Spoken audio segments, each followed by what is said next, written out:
Preste atenção e seja edificado. William, só para você ter uma ideia, o meu pai, ele julgava muito o pai dele, que o pai dele era alcoólatra, era um homem omisso, era um homem ausente. Eu sei porque o meu pai, quando você estava conversando com lição, e ele abriu o coração. Eu sempre fui mais próxima do meu pai, né? Como a gente tinha esse histórico de dor, meus irmãos eles eram mais distantes, mas eu sempre fui mais próxima. E o meu pai, eu percebia que o meu pai julgava o pai dele, porque o pai dele colocou ele em um lugar que não era para ele estar. Porque ele se obrigou a querer cuidar dos seus irmãos, a ajudar a mãe dele a sustentar a casa, entende? Só que ele não conseguia enxergar que ele fez o mesmo, né? E justamente por não perdoar o pai dele, justamente por não se desvincular desse passado de dor e de sofrimento, ele acabou repetindo a mesma história. A mesma coisa, William. Só mudou os personagens. Mesma coisa. Ele ficou omisso. A minha mãe teve que pegar a minha irmã para cuidar da casa, para ela ir para a vida, para ela ir trabalhar. Só que ele não conseguia enxergar isso. Você tá entendendo? E sabe por que Jesus foi muito importante na nossa casa? Porque quando Jesus entrou na nossa casa, era justamente uma fase em que nós estávamos odiando o nosso pai. E o fato de nós odiarmos o nosso pai iria fazer com que nós repetíssemos a mesma história que ele repetiu. E eu lembro que quando eu tive um encontro com o Senhor de verdade, eu sempre falo isso, que William, um bom terapeuta, e que seja ele um homem ou uma mulher de Deus temente ao Senhor, te ajuda demais. Porque eu lembro que na minha vida chegou um tempo que eu pedi ajuda para alguém. E essa pessoa falou para mim, na época, falou assim, ao invés de você julgar o seu pai, por que você não tenta saber a história dele? Aí você vai entender o porquê que ele é desse jeito, dessa forma. É fácil você falar que um pinguço, um bêbado, um drogado, um prostituto, mas nada justifica. É fácil julgar. Você acha por que, William, que Jesus falava muito sobre essa questão de julgamento? Quando ele entrou na casa de Zaqueu, o pessoal queria o quê? Falava mal. O que você está fazendo dentro dessa casa, esse cobrador de impostos, não sei o que.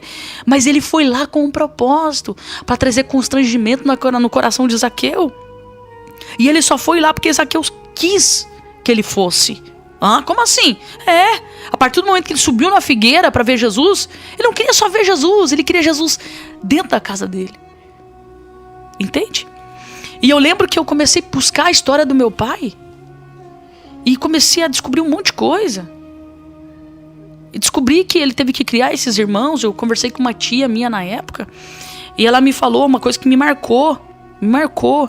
Que o meu pai, ele fez os irmãos, eles escovavam o dente, muito pobre, escovavam o dente com carvão. Meu pai falou assim, um dia eu vou conseguir trabalhar, sobrar um dinheiro, eu vou trazer uma pasta de dente para vocês. E essa minha tia falou que um dia ele chegou lá com a pasta de dente na mão, feliz da vida, para dar para seus irmãos. Quem é que tinha que ter essa responsabilidade? Era o pai dele, não ele. Então eu vou te falar uma coisa. Quando foi que essa maldição ela alcançou o coração do meu pai? Quando o adultério entrou. Porque até então, no nascimento da minha irmã, no meu nascimento, quando eu era pequena, estava tudo bem, estava tudo certo. Entende? Mas e aqui que você tem que tomar muito cuidado. Porque tudo que o diabo quer é uma oportunidade. Uma oportunidade. Para lançar todo esse histórico de destruição da sua família, lançar em você. Então quando ele tem um caso com essa mulher, a casa dele cai. Ao invés dele se levantar, William, pedir perdão para minha mãe e falar assim, olha, eu faço uma aliança com você e nunca mais eu faço isso. Não. Aí ele chutou balde de vez. Sabe? E quando eu olhei para isso, olhei para tudo isso, eu fui entendendo o que estava acontecendo com ele. Aí eu tive muitas oportunidades de conversar com meu pai. E eu orava muito para que Jesus salvasse o coração dele. Só que esse histórico de dor foi muito forte, que tornou ele um homem muito orgulhoso. Muito orgulhoso, sabe? Ele chegou aí algumas vezes nos cultos da nossa igreja lá, onde a gente pastoreia, tudo, mas ele era um cara que não abriu o coração para isso, né?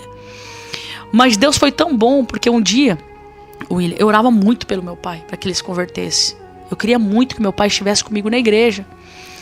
Porque ele era um cara bom da comunicação. E eu sempre falava assim, esse cara quando se converter vai dar um baita de um pregador, né? E daí, meu pai me dava muita dor de cabeça. Muito. Meu pai, olha o nível que meu pai desceu, William. Meu pai era tipo morador de rua. Eu construí uma casa para ele atrás da nossa empresa. Fiz para ele um galinheiro, para ele cuidar, porque ele gostava muito de sítio, essas coisas, né? Deixei um ambiente tipo de sítio para ele, mas ele não conseguia desfrutar porque ele não tinha permissão para aquilo. Ele estava preso naquele velho homem lá atrás, naquela mágoa, sabe, naqueles rancores, naquele passado ele não conseguia desfrutar, entende? Então ele me dava muita dor de cabeça, ele saía bêbado pra lá e pra cá. E como a gente tem uma empresa de transporte, uma transportadora, quantas vezes Deus deu livramento pra ele das carretas passar por cima dele, sabe? Aí chegou um dia que eu falei, Deus, não aguento mais, eu preciso que o Senhor me ajude. Eu entrego meu pai no seu altar. Eu fiz um jejum de Daniel, entreguei meu pai no altar dele. Eu falei, Senhor, o Senhor falou que ia salvar o coração dele. Eu tava preocupada já. William, 3 meses depois, Deus recolheu meu pai. 3 meses depois. Eu entreguei o jejum de Daniel em fevereiro. No início de março ele começou com uma tosse. Tosse. E foi. E meio mundo de gente morrendo de Covid e meu pai nem máscara usava. Aí ele brincava comigo. Ele falava assim, eu falava, pai, coloca uma máscara. Por que vocês passam na mão? Pra se prevenir aí do vírus. Então eu bebo, então fica tranquilo. Tô protegido. Em resumo, William, ele adoeceu, era uma bactéria no pulmão. Nesse período que ele adoeceu, ele não podia fumar, nem beber, nem nada. É o período que Deus foi trabalhando no coração dele. Fui falando do amor de Deus pra ele, fui conversando com ele. Aí um dia ele falou assim pra mim, assim, agora eu vou. Agora eu vou embora. Ele falou pra mim. Eu falei, por que, pai? Ele falou, hoje à noite um homem entrou aqui dentro de casa, ficou aqui na beirada da cama, e ele ficou olhando pra mim. E era um anjo. Eu falei, tem certeza, pai? Sim. Ele veio pra me levar. 3 dias depois, ele falou assim... Falou pra mim assim que ele viu de novo aquela mesma visão. Aí, depois ele foi pro hospital. Chegou lá no hospital, ficou internado. No outro dia, minha amiga, 11 horas da manhã, a gente não podia ir pro hospital, que era proibido. Falou assim pra mim, conversei com o seu Zanelato, ele mandou um beijo. Eu falei pra ele que vocês estão orando por ele e tal. Quando foi 1h30 da tarde, o hospital me liga, só que eu tava no estúdio de rádio. Eu não atendo. Meu irmão tava lá no Paraguai e atendeu e falou assim, Dani, o hospital mandou a gente ir lá. Aí eu pensei assim, eu falei, vai trocar de quarto, que tava tudo bem, né? Cheguei lá, um rapaz bem novinho, na época da pandemia, pegaram muito médico residente, né? Ele olhou pra mim e falou assim, você é Daniele? Sim. Infelizmente, seu Zanelato faleceu. Eu levei um susto. Ele falou assim, olha, desculpa que tá tudo muito corrido e tal, mas se você passar ali na recepção, fazer a documentação dele agora, ainda hoje você consegue a liberação dele pra velar ele amanhã, porque só hoje morreu 13 ou 15 pessoas, não lembro, de Covid. E eu, oi? William, eu peguei o documento, fiz, estado de choque, não consegui chorar, nada. E aí na hora o Senhor falou pra mim, você não entregou ele no meu altar? Ele tá comigo. Fique em paz. Aí eu desabei. Sabe? Então o que eu quero dizer pra você?